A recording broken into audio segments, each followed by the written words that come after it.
Assalamualaikum warahmatullahi wabarakatuh. Saya Wan Khalaf Afham bin Wan Nur Akmal dari Sekolah Kebangsaan Datuk Wan Muhammad Saman ingin menyampaikan sebuah cerita rakyat yang bertajuk Sumpahan Ulat Tanah. Hampir seminggu Tuan Peladang duduk termenung. Musim kemarau memusnahkan tanaman di ladangnya. Tanah menjadi kering kontang. Tuan Peladang melihat air simpanannya di dalam tempayan cuma tinggal separuh sahaja lagi.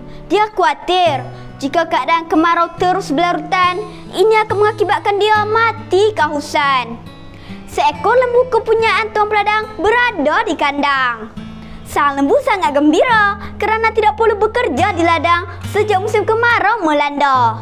Namun demikian, kegembiraan sang lembu itu tidak lama kerana musim kemarau menyebabkan rumput-rumput segar yang menjadi makanannya kering dan mati. Kini sukar bagi sang lembu mendapatkan rumput yang segar. Pada suatu hari, sang lembu mengambil keputusan untuk meninggalkan Tuan Peladang.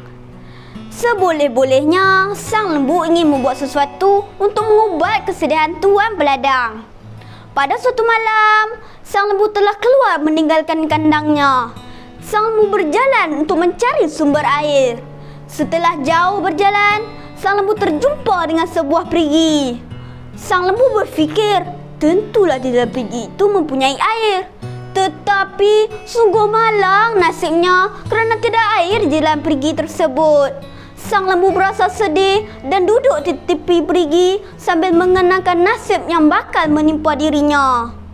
Sewaktu sang lembu duduk di tepi perigi, kedengaran satu suara memanggilnya. Siapa?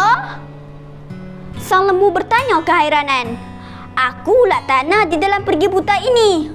Buat apa kamu di dalam perigi ini? Soal sang lembu lagi. Ini rumahku, sang lembu. Sudah lama aku tinggal di sini sejak perigi ini kering airnya. Tapi bagaimana kamu boleh hidup tanpa air di sini? Cetus sang lembu. Aku akan memberitahu kamu kenapa aku boleh hidup di sini. Tetapi kamu mestilah berjanji kepada aku terlebih dahulu. Cakaplah, aku akan berpegang pada janji-janji kamu itu. Aku tahu kamu dan Tuan Peladang menghadapi masalah kekurangan air. Aku boleh tolong mengatasi masalah tersebut. Sang lembu tertawa. Ha. Dia tidak percaya dengan ulat tanah. Dengarlah dulu kata-kata aku ini. Janganlah mentertawakan aku pula. Marah ulat tanah. Aku minta maaf sang ulat. Cakaplah, aku sedia mendengarnya.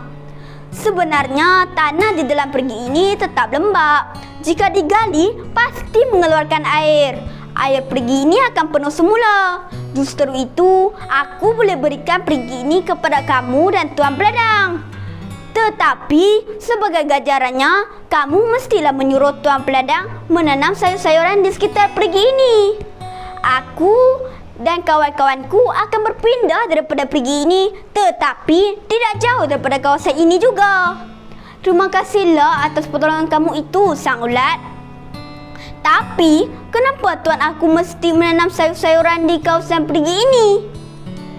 Itu sebagai ganjaran kepadaku. Kamu hendaklah merasakan perkara ini dan tidak memberitahu kepada sesiapa pun tentang perigi ini. Berjanjilah, kamu akan menyuruh Tuan Peladang menanam sayur-sayuran di sini. Baiklah, terima kasih atas pertolongan kamu itu, wahai sang ulat. Perkara biasa saja. Bukankah kita hidup perlu saling tolong-menolong?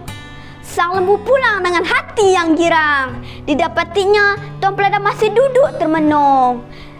Sang lembu terus menceritakan tentang penemuan perigi itu kepada Tuan Peladang.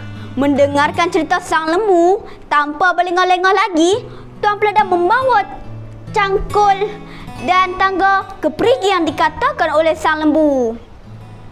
Tuan Peladang turun ke dalam perigi, menerusi tangga di bawahnya dan terus mencangkul tanah. Kedush dalam perigi tersebut. Tidak lama kemudian, mata air mulai muncul di permukaan tanah. Hati Tuan Peladang bertambah riang. Air mulai memenuhi perigi itu. Tuan Peladang menepuk-nepuk belakang sang lembu yang berjasa terhadapnya. Walaupun begitu, sang lembu tidak memberitahu siapakah yang mengasyurkan agar Tuan Peladang menanam sayur-sayuran di kawasan perigi itu. Tuan Peladang pun tidak banyak soal dan bersetuju dengan pendapat sang lembu untuk menanam sayur-sayuran di kawasan itu. Ini akan memudahkan lagi baginya untuk mendapat bekalan air. Beberapa bulan kemudian, sayur-sayuran tersebut tumbuh dengan suburnya. Tuan Peladang merasa sangat gembira. Di samping itu, Tuan Peladang juga memperolehi pendapatan daripada hasil menjual air. Semakin bertambah lumayan pendapatan Tuan Peladang. Pada suatu hari, Tuan Peladang pergi ke perigi untuk memetik sayur-sayuran. Tetapi alangkah terkejutnya Tuan Peladang apabila mendapati sayur-sayurannya terkorek di sana sini. Tuan Peladang pun menuduh sang lembu memakan dan merosakkan tanaman yang ditanamnya. Sang lembu tidak mengaku bersalah. Tuan Peladang semakin marah lalu memukul belakang sang lembu sekuat-kuat hatinya. Zas! Zas! Sang lembu menjerit kesakitan dan terpaksalah dia berterus terang. Mendengarkan cerita sang lembu, Tuan Peladang rasa tertipu. Tuan Peladang tidak percaya bahawa ulat tanah boleh membantu memberikan air. Tuan Peladang mencari ulat tanah di merata-rata tempat. Beberapa kawasan tanah digali oleh Tuan Peladang. Akhirnya, Tuan Peladang berjumpa dengan sekelompok ulat tanah. Tanpa membuang masa lagi, Tuan Peladang mengambil racun lalu disemburkan ke arah ulat-ulat tersebut. Banyaklah ulat tanah yang menjadi korban. Seekor ulat tanah sempat melarikan diri. Ulat tanah itu tahu Tuan Peladang tidak berhati perut dan mengenang budi.